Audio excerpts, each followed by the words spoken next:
Featuring films from both local and international creators, the Real Pride International Film Festival is celebrating the diversity of the 2S LGBTQIA+ community from September 24th to 28th. This year's theme, We Are Family, highlights the importance of the people around us and how we are all connected through family, friendship, and love. My name is Ray Dezotel, and I am currently the president of the Real Pride International Film Festival. This is a film festival we've had in Winnipeg since 1985. We're 39 years old this year, and we're one of the oldest in North America and probably the oldest in Canada. Wow. We connected last year, and for myself, it was really cool learning about Real Pride, seeing the excitement and energy, and now being involved with Real Pride has been so exciting. So for those listening, it's coming up on the 24th to 28th, celebrating queer films both locally and across the country and around the world. And I'm so excited. For yourself, being involved for like these many years, how do you feel the festival has changed and evolved, especially as we're looking at the big year next year? It's grown quite a bit, and we've expanded the festival. One time you just went in, saw a movie, and you left. Now there's all sorts of things happening. We have a queer art show that runs the entire length of the festival. We invite young queer emerging artists to come and display their work. So we provide them a platform, an avenue to showcase their work that is just otherwise not available to them. About 20 years ago, we included a short film festival.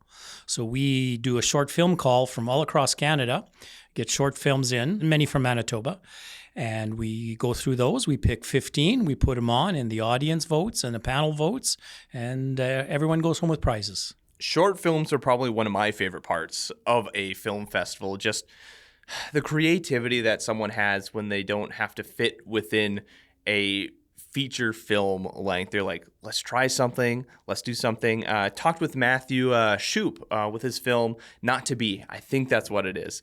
And, talking about him and his experiences, he's been involved for 4 years now and like still in school. And it's so exciting to see these young filmmakers showcasing their films, not only here in Winnipeg, but the potential of it being picked up by maybe another festival in the future. Yes, that's what happens. We've had some of them that have gone on nationally and internationally to show their short films. And hopefully one day there'll be one of those big productions from Hollywood and they'll have started right here in Winnipeg. And I think that's just exciting.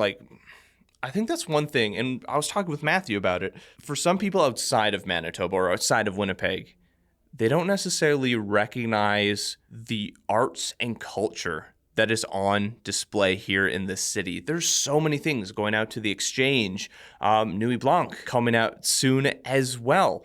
There's so much happening in Winnipeg, and you don't even have to look that hard. You just got to go out and see, like walking around the Exchange, all the different events or things that are happening. It's an exciting city. Lots to happen. What is your favorite part being involved in the festival?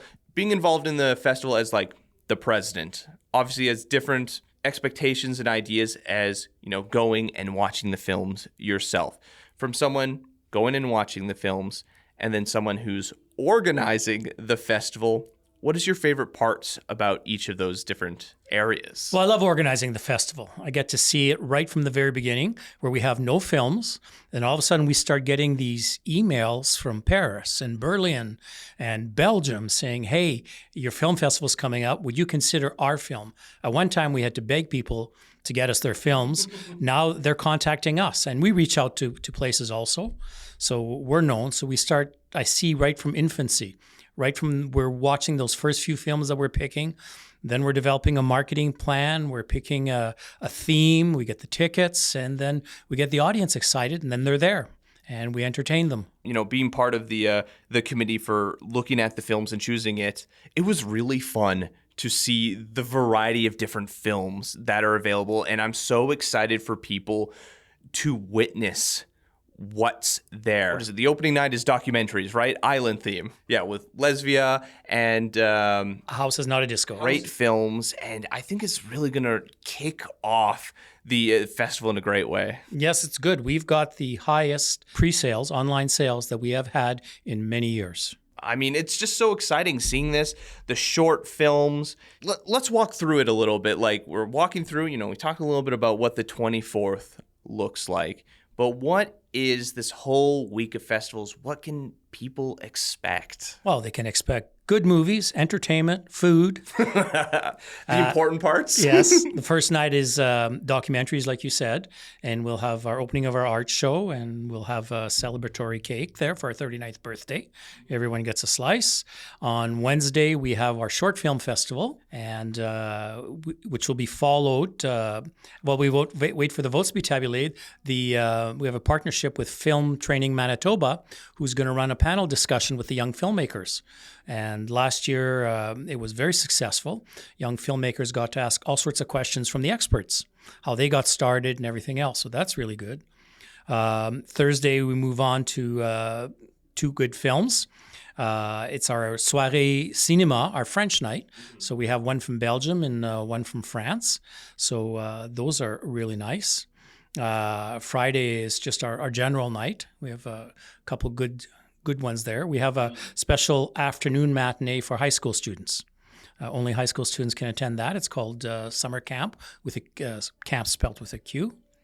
And Saturday is our big closing. It's our big showstopper is Miss, our first film. That's an excellent film, followed by the RBC reception.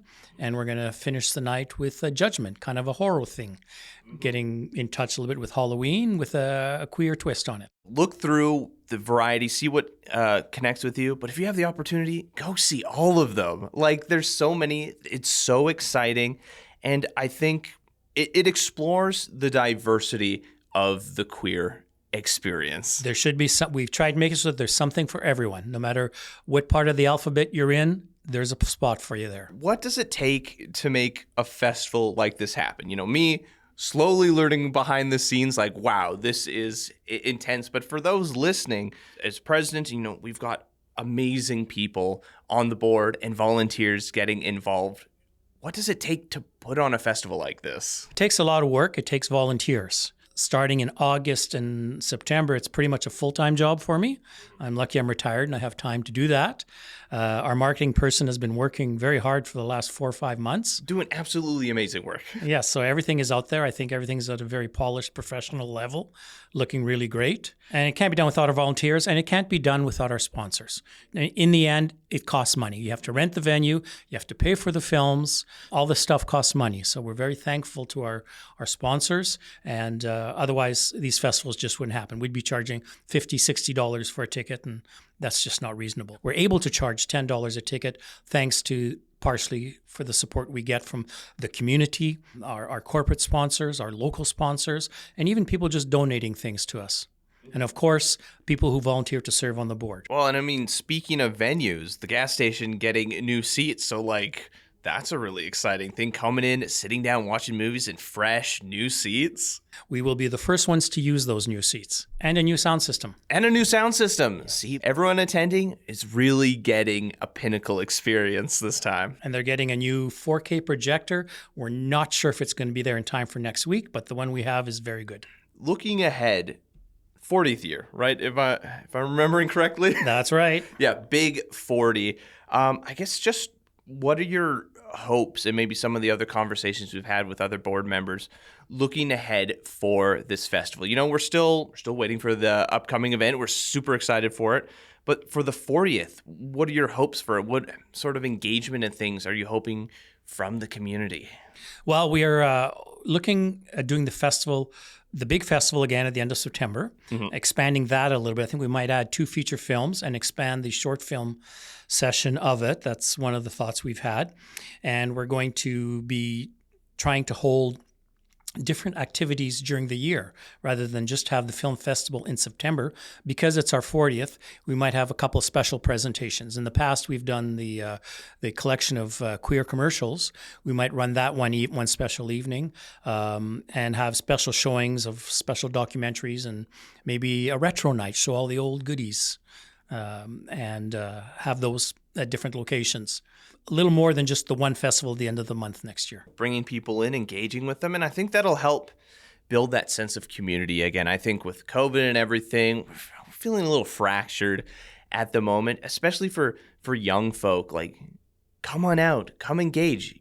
You never know who you're going to meet, the people or conversations you can have, like especially for young queers or individuals coming out of the closet early on, having those conversations for people who have been living their authentic selves for years or maybe even decades. Yeah, they need to come out. Hopefully we'll have something for them. And best yet, join us, join the organizing committee. Contact us and give us your thoughts. What would you like to see in a 40th anniversary? Events like this, they don't come without their challenges. And I think this year, especially with everything we're seeing politically, there's some contention out there.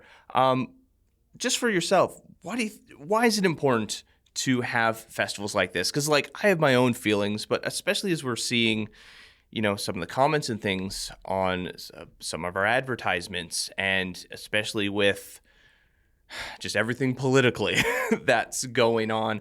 For me, having events like this are more important than ever. They are more important than ever because what's happened is, especially in Canada, we've been fortunate. We've had legalized marriage, all the same rights.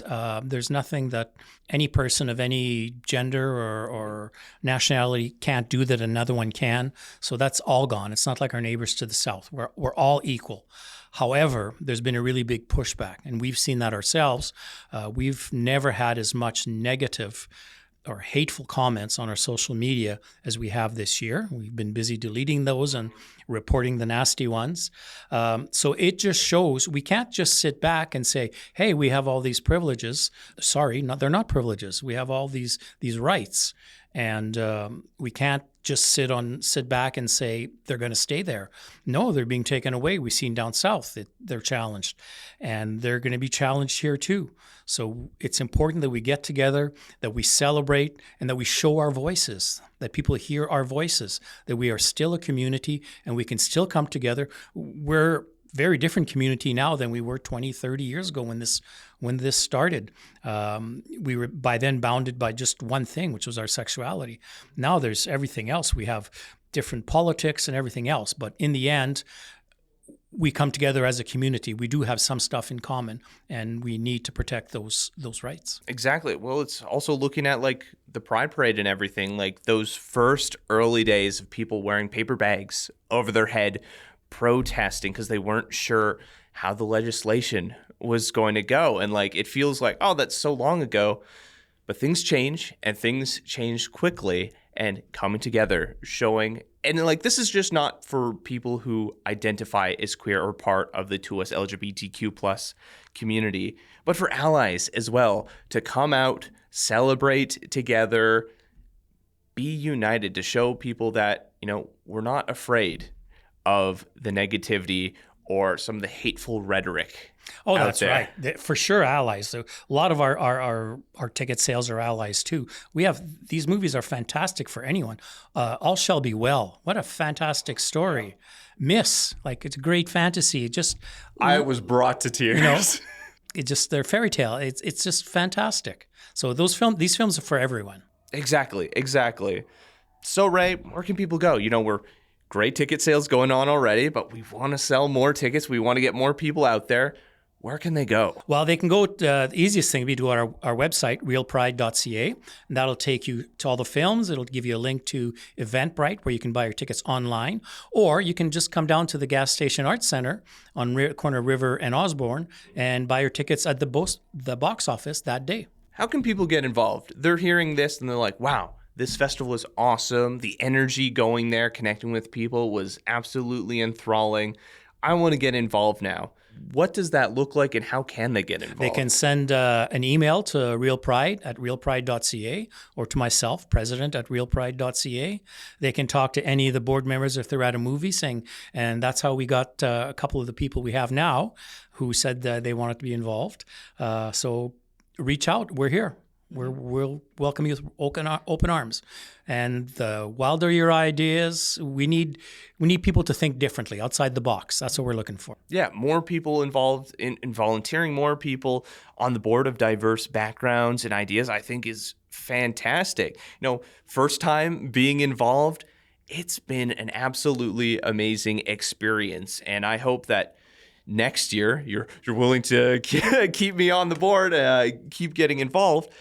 I'd love to be involved in other ways, getting more learning and figuring out how to make this festival continue to grow. Because like yourself and some of the other board members, you can't run it forever. That's true. Yeah, we need new members. Frankly, you don't want me being the only one picking out the movies because you're just going to see what I like and that's it. And believe me, not everyone is going to enjoy that. We need a variety of people. It's the more people with the different ideas and diverse opinions, and we all come together and we make a decision. And you've been at those meetings, and we don't always agree on, I like this movie, I like that movie, I think we should do this, I think we should do that. But in the end, we all come together and we come to an agreement. Well, those are the fun parts of those conversations, being like, maybe this movie didn't necessarily gel with me, but what sort of significance does it have for the broader community, for this group within the 2S LGBTQ+. And I think that's been so exciting to have those conversations, to have those, debate isn't the right word, but have those conversations around it. It's been absolutely amazing. Thank you. It has. I enjoy it. Awesome. So everyone listening, grab your tickets for September 24th to 28th for the Real Pride International Film They're Festival. very international, yes. At realpride.ca. That's it. Have any stories you'd like us to share or communities we should highlight? Leave a comment on our social media or reach out to us on our website. I'm Ryan Funk. This was You Talk. And have yourself a good one.